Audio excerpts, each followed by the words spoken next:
Welcome to teaching world academy. आज हम इस वीडियो में शुरू करने वाले हैं सीडीपी के इम्पॉर्टेंट क्वेश्चंस। इससे पहले वाले वीडियो में मैंने आपको काफ़ी सारे प्रश्न करा दिए हैं जो आपके पेपर के लिए बहुत ज़्यादा इम्पॉर्टेंट हैं।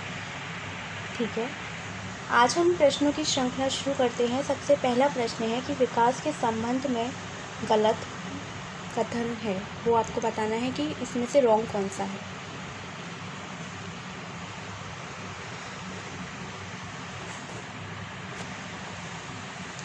ऑप्शन ए है विशिष्ट से सामान्य की ओर, ऑप्शन बी है कि सार्वभौमिक प्रक्रिया है, ऑप्शन सी है कि दिशा सिर से पैर की ओर होती है, या ऑप्शन डी वर्तुलाकार गति।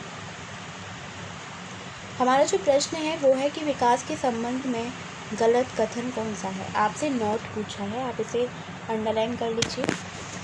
यानी कि इसमें से 3 तो हैं जो विकास के सिद्धांत हैं और एक है जो नहीं है, और जो नहीं है वही आपको बताना है। अगर हम पहले सिद्धांत की बात करें तो फर्स्ट ऑप्शन कहता है कि विशिष्ट से सामान्य की ओर, और सेकंड ऑप्शन है कि सार्वभौमिक प्रक्रिया है। ये सही है कि विकास एक सार्वभौमिक प्रक्रिया होती है। ठीक है। ऑप्शन सी की बात करें कि जो विकास की दिशा है यानी कि डेवलपमेंट की जो डायरेक्शन होती है वो सिर से पैर की ओर होती है, ये बिल्कुल सही है। ठीक है। नेक्स्ट है कि वर्तुलाकार गति, तो ये भी सही है।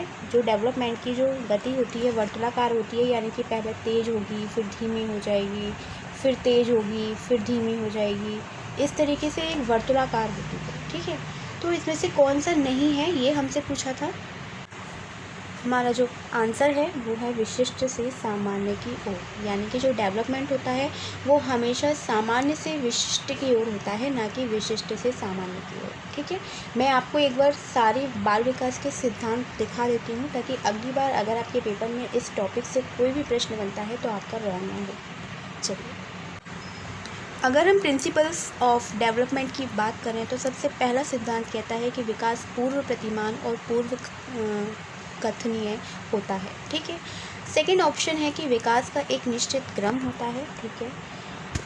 इसमें जो क्रम की बात करते हैं तो मस्तकाधोमुखी यानी कि सिर से पैर की ओर। ठीक है। ये ऑप्शन जो हमसे पूछा था वो सही था, यानी कि हमने सही ऑप्शन चूज़ किया था। इसमें जो क्रम की बात करें तो दूसरा होता है निकट से दूर का सिद्धांत। ठीक है। ये दोनों ही बहुत इम्पोर्टेंट हैं।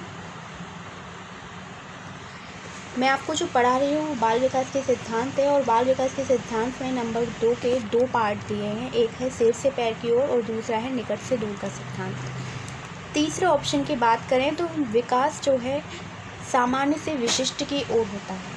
ठीक है। ध्यान से देखिए, पहले सामान्य आएगा बाद में विशिष्ट आएगा, यानी कि बच्चा पहले सामान्य क्रिया करता है बाद में विशिष्ट करता है। ठीक है। यानी कि अगर बच्चों को हम बॉल देते हैं तो वो बॉल पकड़ना पहले सीख जाता है और लिखना बाद में सीखता है। तो लिखना विशिष्ट क्रिया है और जो बॉल पकड़ना है वो एक सामान्य क्रिया है।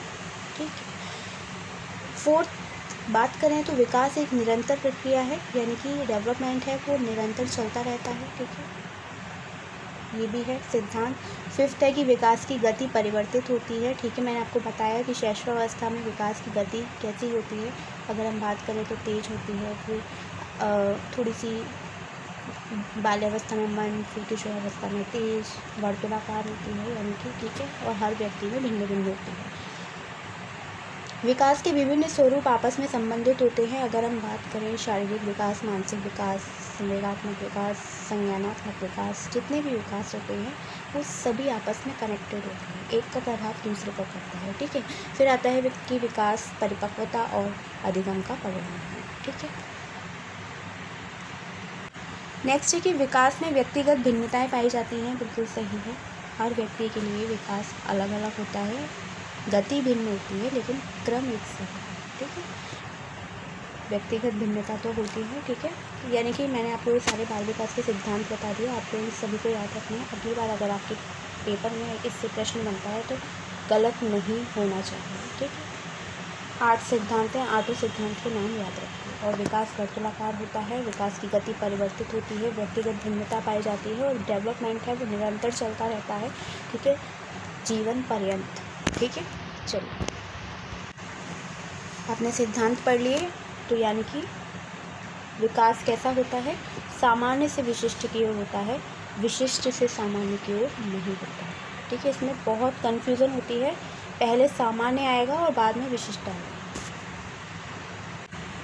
नेक्स्ट है कि जन्म के समय शिशु में कितनी हड्डियां होती हैं, 206, 230, 270 या 320। जन्म के समय अगर हम शिशु में जो हड्डियां होती हैं वो होती हैं 270। फैक्चुअल है, ठीक है, आपको याद रखना है, ये भी बहुत इम्पोर्टेंट है। जन्म के समय शिशु में कितनी हड्डियां होती हैं, 270, 270। नेक्स्ट है कि बालक के जन्म के समय शिशु के मस्तिष्क का भार होता है। ठीक है, मस्तिष्क का भार पूछा है आपसे। ऑप्शन ए है 300 ग्राम, ऑप्शन बी 350 ग्राम, ऑप्शन सी 400 ग्राम या ऑप्शन डी 450 ग्राम, यानी कि 450। बताइए शिशु के मस्तिष्क का जो भार होता है जन्म के समय वो कितने ग्राम होता है। आंसर है 350 ग्राम, यानी कि बालक के जन्म के समय शिशु के मस्तिष्क का भार होता है 350 ग्राम। ठीक है,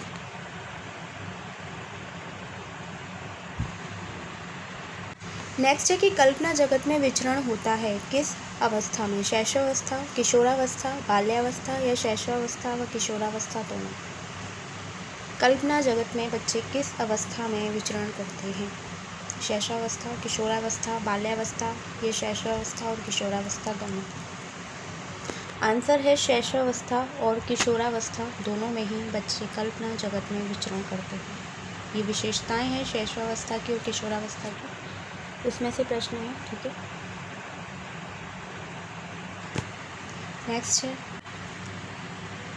नेक्स्ट है कि बालक मुख्य रंगों की पहचान कर लेता है 5 वर्ष में, 2 वर्ष में, 3 वर्ष में या 4 वर्ष में, यानी कि कलर की पहचान बच्चा किस एज में कर लेता है। फैक्चुअल है, आंसर है 5 वर्ष। ठीक है, यानी कि बच्चा मुख्य रंगों की पहचान कर लेता है 5 वर्ष में। ठीक है, जब बच्चा 5 साल का होता है तो रंगों को पहचानना शुरू कर देता है। नेक्स्ट है भारत में बाल विकास की शुरुआत कब हुई, 1930, 1887, 1869 या 1590। आंसर है 1930। ठीक है, यानी कि भारत में जो बाल विकास की जो शुरुआत हुई है वो 1930 से हुई है। ठीक है, बाल विकास की शुरुआत कब हुई भारत में, 1930, 1930। नेक्स्ट है कि किशोरावस्था में सामाजिक विकास पर जिसका प्रभाव नहीं पड़ता है वह निम्न में से कौन सी है, रुचियाँ, आवश्यकताएं, असुरक्षा, अभिवृत्ति। यानी कि सामाजिक विकास पर किसका प्रभाव नहीं पड़ता, रुचियों का पड़ता है, जहाँ इंटरेस्ट होता है बच्चा वहीं जाना पसंद करता है। आवश्यकताएं, इससे भी प्रभाव पड़ता है। ठीक है, असुरक्षा से नहीं पड़ता, इसलिए यही हमारा ऑप्शन सही होगा। ठीक है, सारे पॉजिटिव हैं, एक ही नेगेटिव है, कौन सा, असुरक्षा। असुरक्षा सामाजिक विकास पर प्रभाव नहीं डालती है। किशोरावस्था में सामाजिक विकास पर जिसका प्रभाव नहीं पड़ता है वो है असुरक्षा। Option C is correct. एक परिभाषा है, ठीक है, ये भी इम्पोर्टेंट है। विकास व्यक्ति में नवीन विशेषताएं और योग्यताएं प्रस्फुटित करता है। यह कथन किसका है, हावलॉक का, जेम्स ब्रेवर का, मैकडूगल का या मुनरो का। ये जो डेफिनेशन है वो है हावलॉक की, यानी कि विकास व्यक्ति में नवीन विशेषताएं और नवीन योग्यताएं प्रस्फुटित करता है। यह जो कथन दिया है वो दिया है हावलॉक। ठीक है, नेक्स्ट है कि मानसिक विकास का संबंध नहीं है। ठीक है, यानी कि आपको बताना है कि इन चारों ऑप्शन में से मानसिक विकास का संबंध किससे नहीं है। ठीक है, शिक्षार्थी का वजन एवं ऊंचाई से, तर्क एवं निर्णय से, स्मृति का विकास या अवबोध की क्षमता। अगर हम मानसिक विकास की बात करें, ठीक है, मेंटल डेवलपमेंट, ठीक है, तो आपको बताना है कि इनमें से एक कौन सा नहीं है जिससे इसका संबंध बिल्कुल भी नहीं होगा। तो वो है ऑप्शन ए, शिक्षार्थी का वजन एवं ऊंचाई। ठीक है, तर्क एवं निर्णय है स्मृति का विकास भी सही है और अवबोध की क्षमता ये भी सही है। ठीक है, मानसिक विकास का संबंध नहीं है तो शिक्षार्थी का वजन एवं ऊंचाई। नेक्स्ट है कि किशोरावस्था की प्रमुख समस्या है वजन बढ़ाने की, शिक्षा की, समायोजन की या अच्छे परीक्षा परिणाम देने की। अगर हम समस्या की बात करें, जो मेन प्रॉब्लम क्या है, ठीक है, वो आपको बताना है।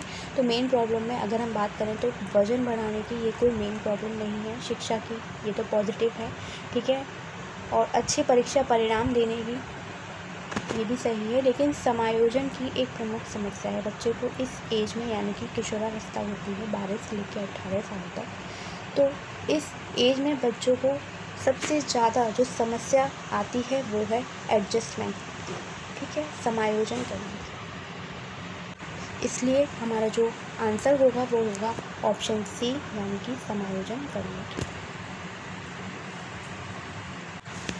एक फेमस डेफिनेशन, ठीक है, मोस्ट इम्पॉर्टेंट, इस पर जितने स्टार लगाए जाएं शायद कम है, ठीक है। किशोरावस्था बड़ी संघर्ष, तूफान और विरोध की अवस्था है। यह कथन किस मनोवैज्ञानिक का है? स्किनर का है, स्टैनली हॉल का है, E.A. किलपैट्रिक का है या फिर थॉर्नडाइक का है? किशोरावस्था बड़ी संघर्ष, तूफान और विरोध की अवस्था है, किस मनोवैज्ञानिक ने कहा था?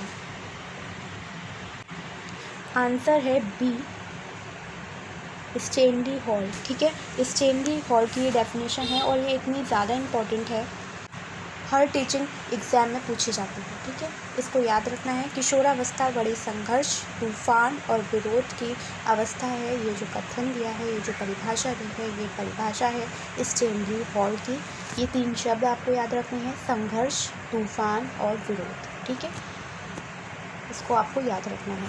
स्क्रीनशॉट ले लीजिए, आप इसको याद रख पाएंगे, ठीक है। चलिए नेक्स्ट है कि जीन पियाजे के अनुसार संज्ञानात्मक विकास की अवस्थाएं हैं 4, 3, 2, 5। सबसे पहले जीन पियाजे का नाम आया है, उनके सिद्धांत का नाम याद रखना है, संज्ञानात्मक विकास का सिद्धांत। और संज्ञानात्मक विकास के सिद्धांत की अवस्थाएं भी आपको याद रखनी है, 4 होंगी, 3 होंगी, 2 होंगी या फिर 5 होंगी? बताइए। ये मैंने आपको कल ही बताया था, चारों के नाम बताए थे और चारों की एज भी बताई थी। ये इतना इम्पोर्टेंट है, मोस्ट इम्पोर्टेंट, ठीक है। जीन पियाजे के जो सिद्धांत का नाम क्या है? संज्ञानात्मक विकास का सिद्धांत। और कितनी अवस्थाएं दी हैं? 4 दी हैं, ठीक है, ए इज़ करेक्ट। जीन पियाजे के अनुसार संज्ञानात्मक विकास की अवस्थाएं हैं 4, ठीक है। जीन पियाजे के सिद्धांत का नाम क्या है? संज्ञानात्मक विकास का सिद्धांत। और कितनी अवस्थाएं बताई हैं? 4 बताई हैं, ठीक है। आज के लिए बस इतना ही, मिलते हैं नेक्स्ट वीडियो में। अगर आपको ये वीडियो अच्छा लगा है तो आप इस वीडियो को अपने दोस्तों के साथ शेयर कीजिए और अच्छे से पढ़ाई कीजिए। Thank you.